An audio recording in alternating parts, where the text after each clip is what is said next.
ጤና ይስጥልኝ። የዕለተ አርብ ሐምሌ 24 2018 ዓ.ም የዋዜማ ዕለታዊ ዜናዎችን ይዘን ቀርበናል። አብራችሁን ቆዩ።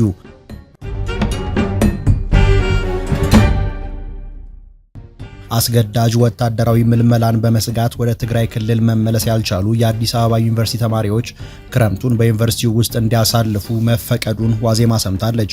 ተማሪዎቹ ወደ ክልላቸው ላለመመለስ የወሰኑበት ዋናው ምክንያት በፌዴራል መንግስቱና በህወሓት መካከል እየተካረረ የመጣውን ውጥረት ተከትሎ ሊከሰት የሚችለው ጦርነት፣ አስገዳጅ ወታደራዊ ምልመላና ተያያዥ የደህንነት ስጋቶች መሆናቸውን ገልጸውልናል። በተጨማሪም የትራንስፖርት ወጪን የመሸፈን አቅም ማነስ እንደ ተጨማሪ ምክንያትነት ተጠቅሷል። መጀመሪያ ላይ የዩኒቨርሲቲው አስተዳደር ከላይ የመጣ መመሪያ የለም በሚል የ344 ተማሪዎችን ጥያቄ ሳይቀበል ቢቆይም ጉዳዩ ፖለቲካዊና የደህንነት ይዘት ያለው በመሆኑ በትምህርት ሚኒስቴር በኩል እንዲያልፍ ተደርጓል። የቀድሞ የመቀሌ ዩኒቨርሲቲ ፕሬዝዳንትና በአሁኑ ወቅት የትምህርት ሚኒስቴር ዴኤታ እንዲሁም የሚኒስቴር መስሪያ ቤቱ አማካሪ ፕሮፌሰር ክንደያ ገብረ ሕይወት ጉዳዩን በዋናነት መያዛቸውን የገለጹት ስማቸው እንዳይገለጽ የጠየቁ የሚኒስቴር መስሪያ ቤቱ ከፍተኛ አመራር ከብዙ ውይይቶች በኋላ የትምህርት ሚኒስትሩ ፕሮፌሰር ብርሃኑ ነጋ ለአዲስ አበባ ዩኒቨርሲቲ የይሁንታ ደብዳቤ መጻፋቸውን ተናግረዋል። አሁን ላይ ተማሪዎቹ የመኝታና የምግብ አገልግሎት አግኝተው ክረምቱን እያሳለፉ ቢሆንም ለአንድ ተማሪ በቀን የተመደበው የ100 ብር የምግብ በጀት እጅግ አነስተኛ መሆኑ ቅሬታ ፈጥሯል። አዲስ አበባ ዩኒቨርሲቲ ወደ ራስ ገዝነት የመሸጋገር ሂደት ላይ ቢሆንም በበጀት ጥገኝነት እንዲሁም ከሀገራዊ ደህንነትና ከተማሪዎች ጥበቃ ጋር የተያያዙ ትልልቅ ውሳኔዎች አሁንም ቢሆን በትምህርት ሚኒስቴር ውሳኔ ስር እንደሚወድቁ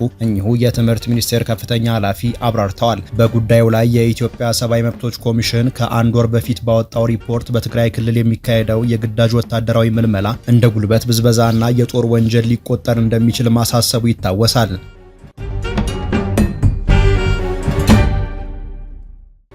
በሰባተኛው ሀገር አቀፍ ምርጫ ውጤታቸው በተሰረዘ 11 የምርጫ ክልሎች ላይ ድጋሚ ምርጫ ለማካሄድ ዝግጅት መጀመሩን ምርጫ ቦርድ አስታወቀ።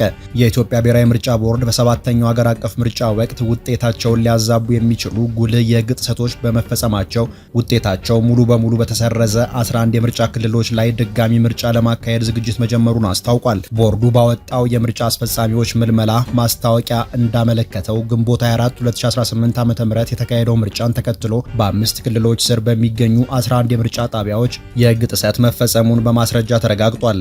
በዚህም መሰረት በኦሮሚያ ክልል ባቱ፣ ዝዋይና ቤጊ፣ በሶማሌ ክልል ደራ ቶሌ፣ ሀርገሌ፣ ዳሮር፣ ሀዲጋላና አዋሬ፣ በማዕከላዊ ኢትዮጵያ ክልል ጠምባሮና ሶሮ አንድ፣ በሲዳማ ክልል አሮሬሳ እንዲሁም በደቡብ ኢትዮጵያ ክልል ጨንቻ የምርጫ ክልሎች ላይ ምርጫ በድጋሚ ይከናወናል። ቦርዱ አክሎም ለዚህ የድጋሚ ምርጫ ሂደት ከዚህ ቀደም የተሳተፉ የምርጫ አስፈጻሚዎች በድጋሚ እንደማይሳተፉ ጠቁሟል። በእነዚህ የምርጫ ክልሎች በሁሉም የብልጽግና ፓርቲ የተወዳደረ ሲሆን የኦጋዴን ብሔራዊ ነጻ አውጪ ግንባር ኦብነግ በሶማሌ ክልል ባሉት አምስቱም የምርጫ ክልሎች ተሳትፏል። በተመሳሳይ የኢትዮጵያ ዜጎች ለማህበራዊ ፍትህ ኢዜማና የመድረክ ፓርቲዎች በደቡብ በማዕከላዊ ኢትዮጵያና በኦሮሚያ ክልሎች ስር በሚገኙ የምርጫ ክልሎች መወዳደራቸው ታውቋል። ምርጫ ቦርድ ምርጫው ከተካሄደ በኋላ በነበሩት ተከታታይ ቀናት ባወጣቸው መግለጫዎች በእነዚህ የምርጫ ክልሎች በምርጫ ጣቢያዎች በተቆጠሩ ድምጾችና በምርጫ ክልል ደረጃ በተሞሉ የውጤት መመዝገቢያ ቅጾች መካከል መሰረታዊ የሆነ የቁጥር አለመጣጣም መገኘቱን ይፋ ማድረጉ ይታወሳል። ከዚህም በተጨማሪ በጣቢያዎቹ ከተመዘገቡት መራጮች ቁጥር በላይ የሆኑ ድምጾች በኮሮጆዎች ውስጥ ተደምረው መገኘታቸውን የተፎካካሪ ፓርቲዎችና የግል እጩ ታዛቢዎች በድምጽ ቆጠራ ወቅት በግድ እንዲወጡ መደረጉን ወይም ውጤት እንዳይፈርሙ መከልከላቸውን እንዲሁም የምርጫ አስፈጻሚዎች ከሕግ መመሪያ ውጪ የድምጽ ቆጠራን ማዛባታቸውን ቦርዱ በጥሰትነት ጠቅሷል። ቦርዱ እነዚህ ጥሰቶች የምርጫውን አጠቃላይ ተአማኒነት ያጣጣሉ ናቸው በማለት የ11ዱንም የምርጫ ክልሎች ውጤት ሙሉ በሙሉ በመሰረዝ በድጋሚ ምርጫ እንዲካሄድ ወስኗል። ቦርዱ በተመሳሳይ መልኩ በደቡብ ጎንደር፣ ምዕራብ ጎንደር፣ አምባሰልና ዳጋዳሞትን ጨምሮ በተለያዩ ምክንያቶች ምርጫ ባልተካሄደባቸው 8 የአማራ ክልል የምርጫ ክልሎች ውስጥ ሂደቱን ለማስጀመር የሚያስችሉ አስቻይ ሁኔታዎችን በማጣራት ላይ እንደሚገኝና ለእነዚህ አካባቢዎች የአስፈጻሚዎች ቅጥር ማስታወቂያ ማውጣቱ ይታወሳል።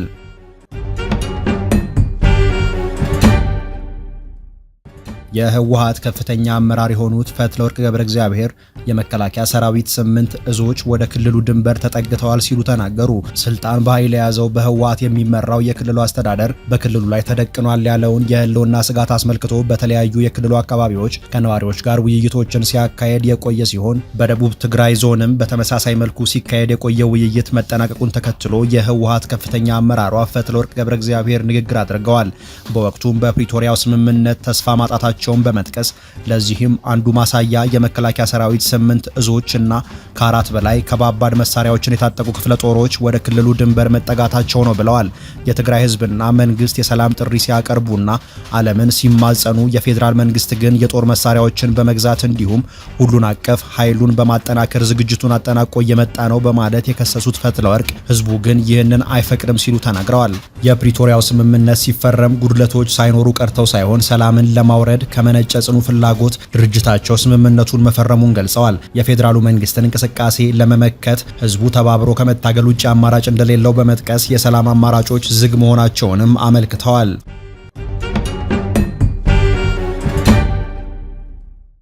የመገናኛ ብዙሃን ባለስልጣን ለአሃዱ ኤፍኤም 94.3 ሬዲዮ እና ለአርትስ ቴሌቪዥን የመጨረሻ የጽሁፍ ማስጠንቀቂያ ሰጠ። ባለስልጣኑ ጣቢያዎቹ ውል የገቡበትን የይዘት ግዴታዎች በመተላለፍ ለተከታታይ ጊዜያት ያልተረጋገጠ፣ ሚዛናዊ ያልሆነ እንዲሁም የህዝብን ጥቅም የሚጎዳ መረጃ በማሰራጨታቸው ማስጠንቀቂያው እንደተሰጣቸው ባለስልጣኑ ገልጧል። ከሬዲዮና ከቴሌቪዥን ጣቢያዎቹ ኃላፊዎች ጋር ተፈጥረዋል ባላቸው ተደጋጋሚ የህግና የሙያ ጥሰቶች ዙሪያ ውይይቶችን ማድረጉን የጠቀሰው ባለስልጣኑ ሆኖም ጣቢያዎቹ ጉልህ ለውጥ ሳያሳዩ ቀርተዋል ብሏል። ጣቢያዎቹ በቀጣይ ስራቸውን በህግና በሙያ ስነ ምግባር መሰረት እንዲያከናውኑ ባለስልጣኑ ያሳሰበ ሲሆን ተመሳሳይ የህግ መተላለፍና ጥሰት እየፈጸሙ ከቀጠሉ ግን ቀጣይ አስተዳደራዊ እርምጃ እንደሚወስድ ባለስልጣኑ አስጠንቅቋል።